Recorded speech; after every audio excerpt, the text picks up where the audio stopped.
kejaksaan. Sebelumnya saya akan memperkenalkan nama kelompok kami terlebih dahulu. Yang pertama saya sendiri Dinda Solomemah.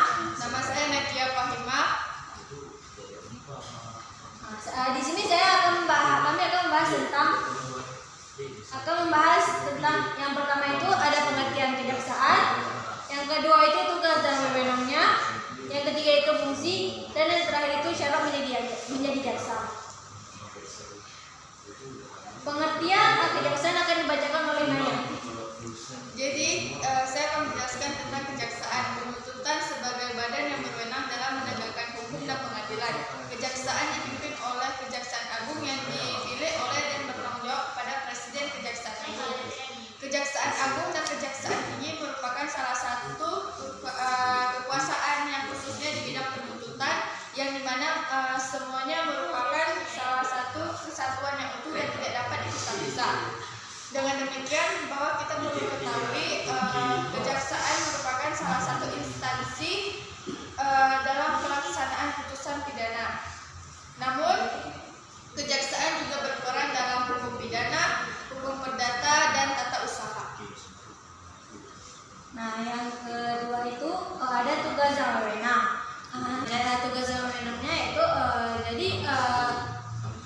kejaksaan ini merupakan lembaga pemerintahan yang melakukan kekuasaan negaranya itu secara mereka, terutama di bidang penuntutan.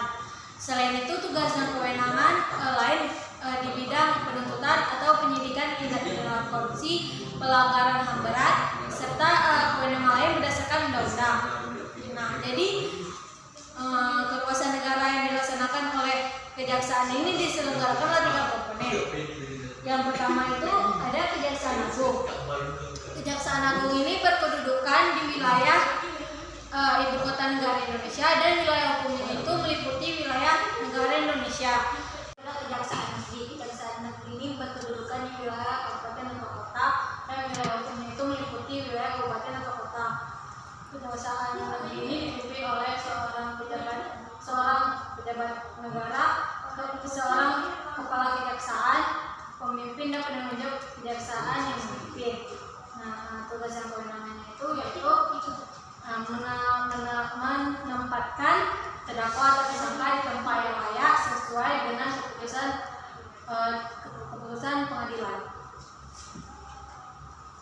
Jadi saya akan menjelaskan fungsi dari kejaksaan. Yang pertama itu merumuskan kebijakan teknik serta kebijakan yudisial. Pidana hukum merupakan pemberian suatu bimbingan dan pembinaan dalam tugasnya. Terus yang kedua itu merencanakan pelaksanaan dan mengendalikan kegiatan pra penuntutan, pemeriksaan tambahan, serta penuntutan tindak pidana terhadap keamanan negara. Terus yang ketiga melaksanakan penetapan hakim dan putusan pengadilan, pengawasan terhadap pelaksanaan putusan tersebut. Terus yang terakhir ada pembinaan kerjasama melaksanakan dan mengordinasikan serta memberi bimbingan dan petunjuk terhadap teknis dalam penanganan perkara tindak pidana tersebut. Nah, yang terakhir itu ada syarat-syarat menjadi jaksa. Syarat menjadi jaksa itu terdapat pada pasal 9 ayat 1 dan ayat 2 Undang-Undang Nomor 16 Tahun 2004 tentang Kejaksaan Republik Indonesia. Nah, salah satu syaratnya itu UNI, ketuhanan, yang kedua itu ketuhanan biasa, yang ketiga cinta, Pancasila dan Undang-Undang Dasar 1945, berijazah sarjana hukum, umurnya itu 25 tahun sampai 35 tahun, dan yang terakhir itu berwibawa dan jujur. Ada yang ingin ditanyakan? Ada. Assalamualaikum warahmatullahi wabarakatuh. Saya Ahmad Raskia dari kelompok 4 ingin bertanya, mengapa dalam melaksanakan fungsi dan tugasnya kejaksaan harus merdeka?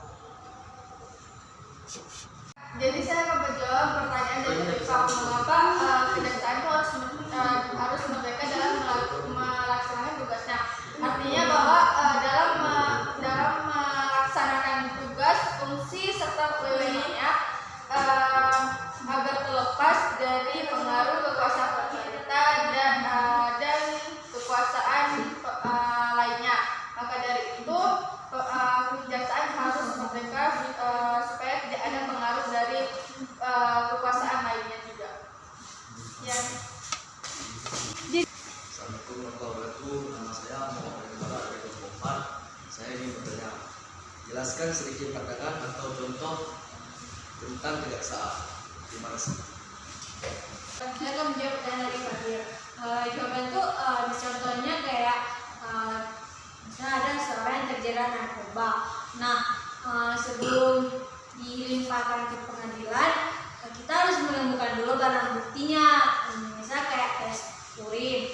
Misal tes urinnya itu negatif dan barang buktinya itu nggak kuat, jadi tersangka bisa dilepaskan. Misalnya tes urinnya positif dan barang-barang buktinya itu kuat, maka tersangka itu akan dibawa ke pengadilan dan ditindaklanjuti sesuai dengan undang-undang.